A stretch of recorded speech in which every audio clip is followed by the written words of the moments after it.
इस आर्थिक संकट और प्रतिद्वंद्विता के युग में दर्शन शास्त्र, फिलॉसफी जैसे गंभीर विषय पर पुस्तक लिखने वाले से कोई भी व्यावहारिक बुद्धि का मनुष्य यकायक पूछ सकता है, इस विषय की आवश्यकता ही क्या थी। वास्तव में इस प्रश्न का कोई संतोषजनक उत्तर नहीं दिया जा सकता।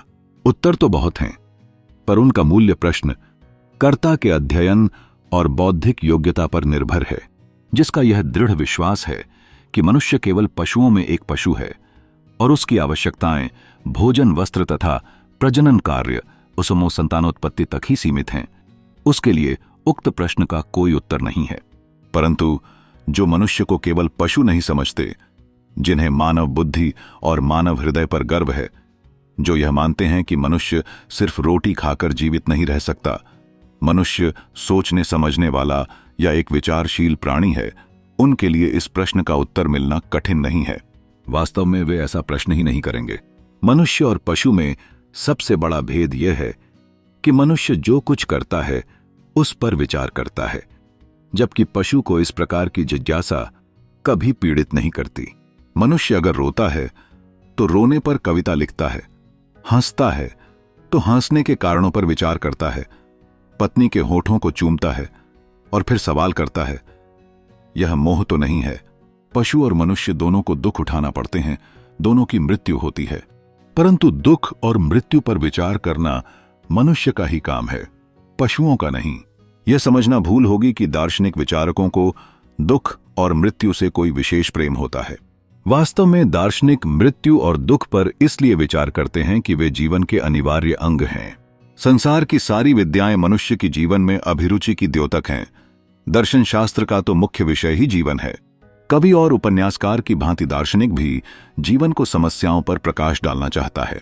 यही नहीं, जीवन को समस्याओं पर जितनी तत्परता से दार्शनिक विचार करता है, उतना कोई नहीं करता। यहां प्रश्न यह उठता है कि यदि दार्शनिक, कवि और उपन्यासकार सभी जीवन पर विचार करते हैं, तो फिर कविता, उपन्यास और दर्शन में क्या भेद है? दर्शन शास्त्र को साहित्य से अलग करने वाली क्या चीज है? उत्तर यह है कि दर्शन शास्त्र की शैली साहित्य से भिन्न है। यह मुख्य भेद है। प्रायः कवि और उपन्यासकार जीवन पर विचार करने में किसी नियम का पालन नहीं करते। दार्शनिक का चिंतन नियमानुसार होता है। अब यदि कोई आपसे पूछे कि दर्शन शास्त्र क्या है, तो आप कह सकते हैं कि जीवन पर नियमानुसार किसी विशेष पद्धति से विचार करना दर्शन शास्त्र है। जीवन का वैज्ञानिक अध्ययन करना ही दर्शन शास्त्र का काम है। लेकिन जब हम जीवन पर नियम पूर्वक विचार करना शुरू करते हैं, तब हमें मालूम होता है कि जीवन को समझने के लिए सिर्फ जीवन का अध्ययन ही काफी नहीं है। जिस जीवन को हम समझना चाहते हैं वह मनुष्य का या स्वयं का अपना जीवन है, परंतु वह जीवन संसार की दूसरी वस्तुओं से संबद्ध है। हम पृथ्वी के ऊपर रहते हैं और आकाश के नीचे। हम हवा में सांस लेते हैं और जल तथा अन्न से निर्वाह करते हैं। हमारे जीवन और पशुओं के जीवन में बहुत बातों में समानता है, बहुत सी बातों में विषमता है। जिस पृथ्वी पर हम रहते हैं वह सौर मंडल का एक भाग है। वह सौर मंडल भी करोड़ों तारों, ग्रहों और उपग्रहों में एक विशेष स्थान रखता है।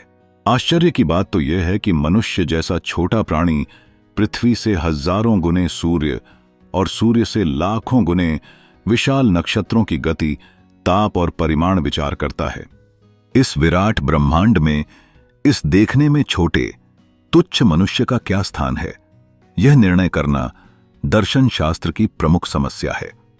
विश्व ब्रह्मांड के रंगमंच पर यह रोने, हंसने, सोचने और विचारने वाला मनुष्य नामक प्राणी जो पाठ खेल रहा है, उसका विश्व ब्रह्मांड के ही दृष्टिकोण से क्या महत्व है, यही दार्शनिक जिज्ञासा का विषय है। संसार के प्राणी पैदा होते हैं और मर जाते हैं, परंतु मरने से पहले मनुष्य तरह तरह के काम करता है। वह भविष्य की चिंता करता है और अपने बच्चों के लिए धन इकट्ठा करता है। धन संग्रह करने में वह कभी कभी बेईमानी और फिर पश्चाताप भी करता है। वह नरक से डरता है और स्वर्ग की भी कामना रखता है। वह कविता लिखता है, कहानी पढ़ता है, भाषण देता है, पार्टी बाटी करता है, अपनी स्वतंत्रता और अधिकारों के लिए लड़ता है। वह मंदिर, मस्जिद और गिरजे में जाता है तथा अपना परलोक सुधारने का प्रयत्न करता है। मनुष्य की इन सब क्रियाओं का क्या अर्थ है और उनका क्या मूल्य है? मरने पर मनुष्य का क्या होता है और जीवन में उसने जो प्रयत्न किए हैं उन प्रयत्नों का क्या होता है? हम जो अच्छे प्रयत्न कर रहे हैं, यश प्राप्त करने में लगे हैं, इन सब का क्या महत्व है?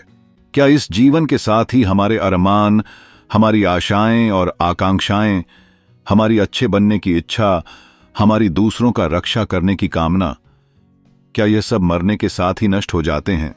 क्या हम सचमुच मर जाते हैं? हमारा कुछ भी शेष नहीं रहता। संसार के विचारकों ने इस प्रश्न के विभिन्न उत्तर दिए हैं। उन उत्तरों पर विचार करने का और नया उत्तर सोचने का भी आपको अधिकार है। दर्शन शास्त्र विषय ऐसे ही विचार क्षेत्र में आप सभी का आह्वान करता है।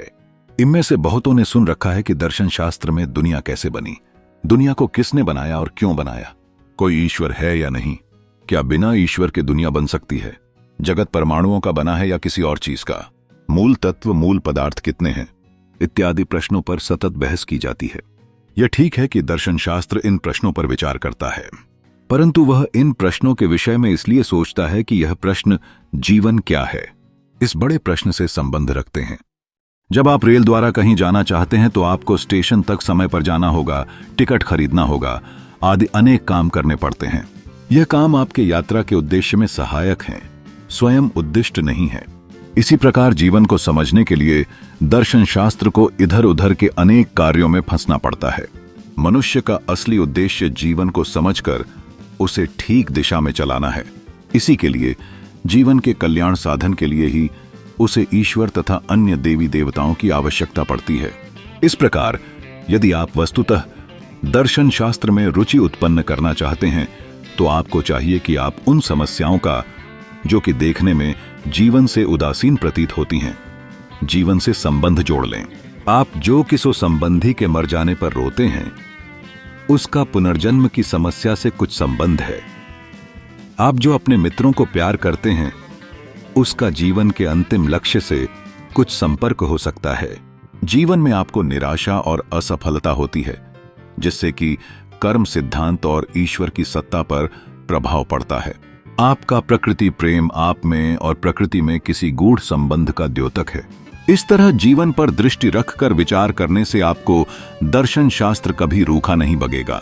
दर्शन शास्त्र सिर्फ विचारकों के लिए नहीं है, वह खास तौर से न पापियों के लिए है न पुण्यात्माओं के लिए। और चीजों की तरह पाप पुण्य, धर्म और अधर्म पर निष्पक्ष होकर विचार करना भी दर्शन शास्त्र का ही काम है। दर्शन शास्त्र तो सिर्फ उनके लिए है जो जीवन को समझना चाहते हैं, चाहे वह कोई भी हो, बच्चा, जवान, वृद्ध, स्त्री, पुरुष, डॉक्टर, इंजीनियर, क्लर्क, वैज्ञानिक, किसान, मजदूर, कोई भी।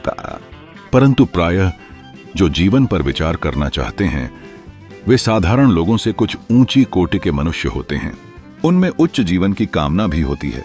कठिन से कठिन और ऊंचे से ऊंचे विषयों पर दर्शन शास्त्र में विचार होता है। इसलिए दर्शन शास्त्र के विद्यार्थी की तुच्छ वस्तुओं और प्रश्नों में रुचि होनी कठिन है।